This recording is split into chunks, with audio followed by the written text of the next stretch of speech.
Ya. Chabwino. Tafika ngati tafika. Huyu hapa manena kuti wa Skini Keya huyu. Msikana amene wayaka moto kwambiri. Malo amene amanena akuoneka ngati ndiyawo. Sono tikaone kumeneko Gululu atheka bora sakhala aweruka kumeneko. Teni tikaone.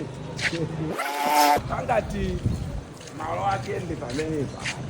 Amanena kuti paloyo beauty ngati mumamvetsetsa bwinobwino ndeti kaone kuti komweku aliko wa Skini Keya teni tikaone tipogode kwa ene wake samangufikira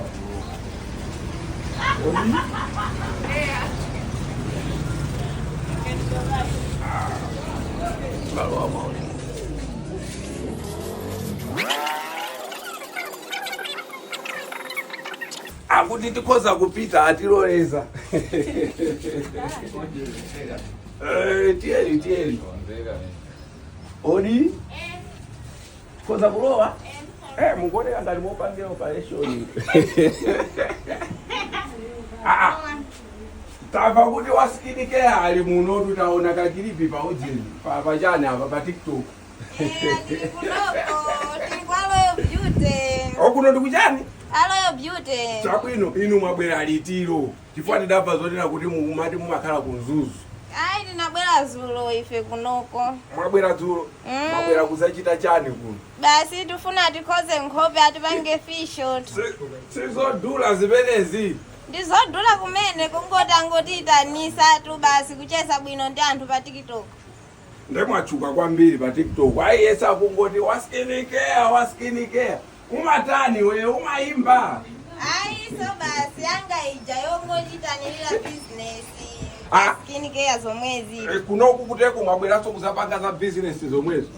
Ndemuli kuno mukuti ndikuchani? Kuloyo beauty. Fotokozani bwino tsidanga mukuti mumanenera business. Kunoko ndi kuloyo beauty amapanga fisho za hygiene za nkhope iyi kuti ayikoze bwino. Za ziphuphu zonsezi zithe ndithu. Moti mukamabwerera mukhala kuti ziphuphu kulibe kumaso. Ndikhala kuti ndili mbembembe kunoko ndayera ndithu. Mokuti simuyuza so ma future iyayi. Ai sindiyuza so ma future. Ai ndithu sindiyuza so ma future ndithu. Chabwino imene ndi Gululu yomwe ija tidati iyayi tipite pachefe timapanga zimene Amalawi mukufuna. Timapanga zimene Amalawi mukufuna.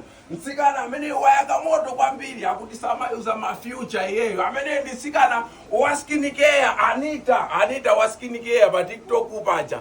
Tieni tione kuti zikhale bwanji zithe motani. Tibeba ife kuno blanta kwa loyo beauty atikoza kankhope akaka basi tu tichoke kunoko pita kunzuzu ayi ndithu ife za ma future zijai. Basi tuzatu za original zomwezi ndithu. Tu apapa wa Skini Keya ndembembembe.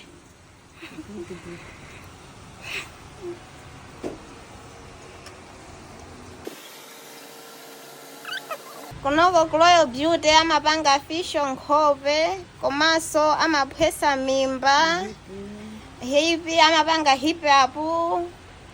Kuti mkazi azibeba si akazisoka amunaso nawo samata amabweraso kunoko kupanga fesho kankhope bwino ukawalisa amapanga ma eyebrow ndithu ayi ndithu amapanga zambiri iwo aloyo beauty ndithu.